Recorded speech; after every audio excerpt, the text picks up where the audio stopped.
Aujourd'hui la team, dans cette nouvelle vidéo Il fut, nous allons parler, comme tu l'as vu dans la miniature ainsi que dans le titre, l'alcool, la colonisation et particulièrement la bière et le Congo.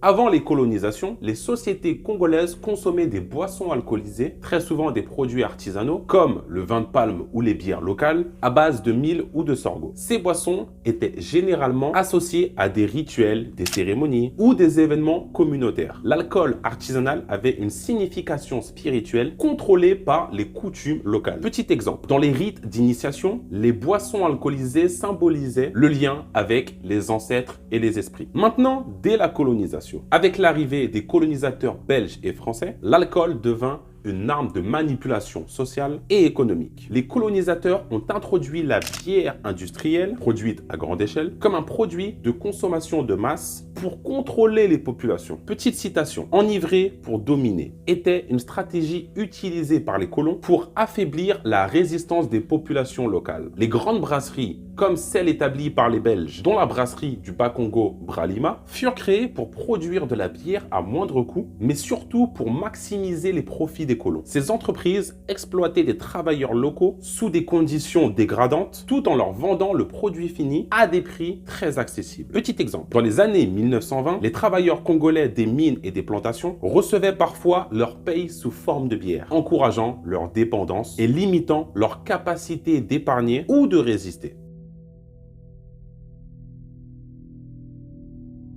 La bière fut largement utilisée pour détourner l'attention des populations congolaises de la plupart des abus coloniaux. Les colons organisaient des événements festifs ou des moments de pause où l'alcool coulait à flot, ce qui aidait à maintenir un sentiment d'apathie chez les travailleurs. Petite preuve historique, les archives coloniales montrent que des quotas d'alcool étaient distribués dans certaines plantations comme un moyen de maintenir la docilité. Les colonisateurs ont délibérément encouragé la consommation excessive de bière industrielle, reléguant les boissons locales et leur signification spirituelle au second plan. Cela a désacralisé l'utilisation de boissons alcoolisées, la transformant en une consommation purement récréative. Si nous prenons des exemples anthropologiques, les chefs locaux qui résistaient à ces influences étaient souvent marginalisés et les pratiques traditionnelles entourant l'alcool furent interdites et dévalorisées. Mais il y a aussi le concept de pub qui a permis d'aider à désacraliser l'alcool au Congo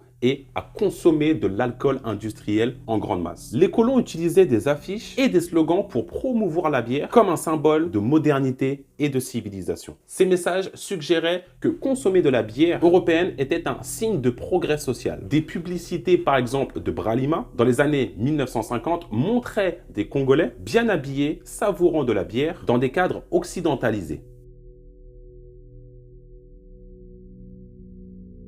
Après les indépendances dans les années 1960, les brasseries coloniales furent nationalisées, mais leur modèle resta inchangé. L'alcool, notamment la bière, devint une source majeure de revenus pour les gouvernements. Pourtant, cette industrie a renforcé une culture de surconsommation et un désintérêt pour d'autres secteurs beaucoup plus productifs. Si nous parlons de statistiques, aujourd'hui, les brasseries comme Bralima ou Brasco dominent l'économie congolaise, générant des milliards peu réinvestis dans le développement local. Mais au-delà de tout cela, il y a aussi un impact sur la santé. La banalisation de la consommation excessive d'alcool a contribué à une augmentation des problèmes de santé. Maladies liées à l'alcool, violences domestiques, accidents, etc. Cette tendance remonte à la colonisation, où l'alcool était distribué, comme je vous l'ai dit, sans régulation et surtout sensibilisation. Nous avons aussi des exemples contemporains. Dans certaines régions de la RDC, des études montrent que les ménages pauvres dépensent jusqu'à 20% de leurs revenus en bière. Aujourd'hui, consommer des marques de bière connues, exemple Primus, Simba, est perçu comme un signe de statut social. Cette mentalité reflète les idées implantées durant la colonisation où l'alcool européen était présenté comme un produit supérieur. Actuellement, les publicités modernes reproduisent les mêmes récits. Des Congolais souriants, souvent bien habillés, consommant de la bière dans des cadres festifs. Cela masque les coûts sociaux réels et perpétue une forme de néocolonialisme culturel. Petit exemple encore une fois, la Bralima continue d'utiliser des slogans glorifiant la bière comme un art de vivre, mais surtout ignorant les enjeux de dépendance. Certains militants et entrepreneurs plaident pour une réappropriation de l'industrie de la bière ou de l'alcool tout court à travers des initiatives locales, par exemple en valorisant les bières artisanales congolaises. Cependant, ces efforts restent marginaux face à la domination des entreprises héritées de la colonisation. Maintenant, on peut aussi faire des propositions pour un meilleur avenir, un avenir différent. Encourager une régulation stricte de l'industrie de l'alcool pour limiter les impacts sociaux négatifs, mais aussi, comme on le disait, investir les revenus de l'industrie de l'alcool, principalement de la bière, dans des secteurs essentiels comme l'éducation ou la santé publique.